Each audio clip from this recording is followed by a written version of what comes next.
In this drill video, we're going to talk about the neck brace drill. We're going to go over 3 different things: the one joint rule, what head movement is okay and what to look out for, and then I'm going to show you a before and after of one of my hitters.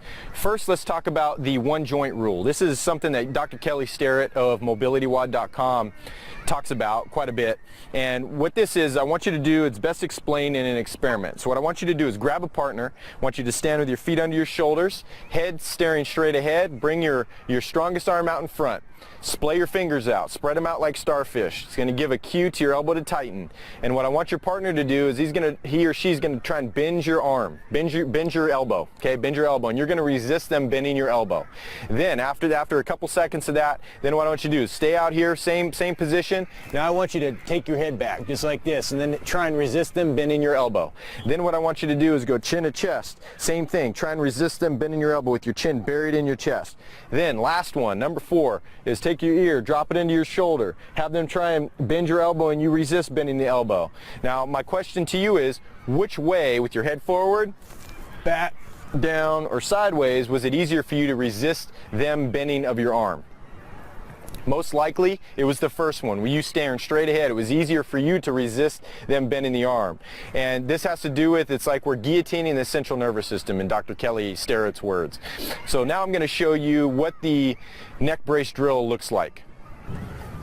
Alright, here is the neck brace here. You can get these on Amazon. You don't have to get the full-on brace part, just get the ones that are more cloth, that have like the foam inside.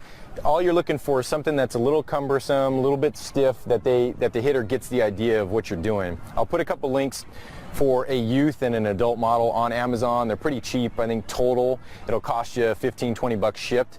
But if you have a hitter that's doing things like whether they got chin to chest, or they're going with the head back like they're looking in the sky, or they're going sideways, then this is going to be a very good investment, and you probably only really need to use it a few times. It's going to correct it pretty quick.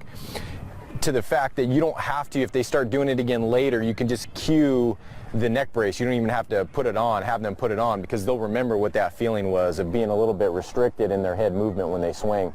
So what you want to do is, when they're swinging, the only movements that are okay is they can turn this way and turn this way. This is it. Now they're going to have minimal head turn, but you don't want them to really be stiff and now they're pulling out and looking out over here. Okay, just let them know that they can turn this way. They just aren't allowed to go this way, or this way. So when all it takes is doing a couple rounds of 5, where you just have them either off the tee or soft toss. You can try it from live. I think we did it a couple times, but you want them to hear and then swing and be able to keep that head still, not going this way, not going this way, not going this way. But it's a pretty simple drill. I learned it from one of the coaching buddies out in the Midwest somewhere. He coaches college girls softball, and he said this drill works like magic. So now I want to show you a quick before and after of one of my hitters, and we changed him where he tends to go backwards with his head, although he did change it and started to go chin to chest, so he shifted and totally exaggerated it the other way. But in one session, we're just doing it. We do two 5-minute rounds, or 5 swing rounds, and then we would go 2 5-swing rounds without it. We just kept going off and on like that throughout the session. Within 45 minutes, we had changed it. So check that out. So here's a before and after of Jace, who we've been trying to work on getting him to have a more stable head position at impact. And for the most part, Jace in the past his head has almost gone backwards, like he's looking at the sky when he swings. Now he's a smaller hitter.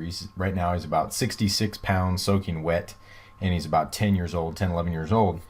And so he's trying to use everything he can, so a lot of times at the detriment of his head position. And this is a before and after, so this is the before on the left, this is the after here on the right. It was just dusk, so it's starting to get dark, so the frames might be a little blurry, but we can clearly see head position and where the head is in relation, say, or relative, if we look at his nose as kind of a point of reference. So as you can see, as we start the swings, everything else is the same. And in this session, we put the neck brace on for, say, 2 rounds of 5 swings, and then took it off for 2 rounds of 5 swings and put it back on for 2 rounds of 5 swings, and just kind of did that back and forth. And as you'll see, about 45 minutes later, so this was at the beginning of our session, this was at the end of our session, you're going to see a difference in the head positioning. Again, a little blurry, but here you can start to see the nose if we're looking for a point of reference. And you can see how the head over here, he's actually fixed the back, like the head going back, and he was actually compensating the opposite way, where the chin going into the chest, or just more of chin going chest or chin going into shoulder. And as you can see on the left or on the right, the after, that the head stays much more still on almost a similar pitch. This was soft toss, and you can see both pitches are low. You can see this pitch is down here, and this pitch is kind of down right here. So the one on the right is a little bit higher, but they're both low pitches, and you can see the difference in head positioning because of the neck brace drill. So I hope this video helps. If you got any questions on how to do the neck brace drill or any other details that you might need, go ahead and answer them or ask them right below this video. Now make sure that we're swinging smarter by moving better. The Hitting Performance Lab wants to know, did you know repeatable hitting power does not start in the hips? Have you heard the expressions, load and explode the hips? Power comes from the hips. Well, we created a free video revealing the results of a scientific study that will show you how we added 48 feet of batted ball distance instantly. And it's not all about the hips. Click here now to get the video while it's still free.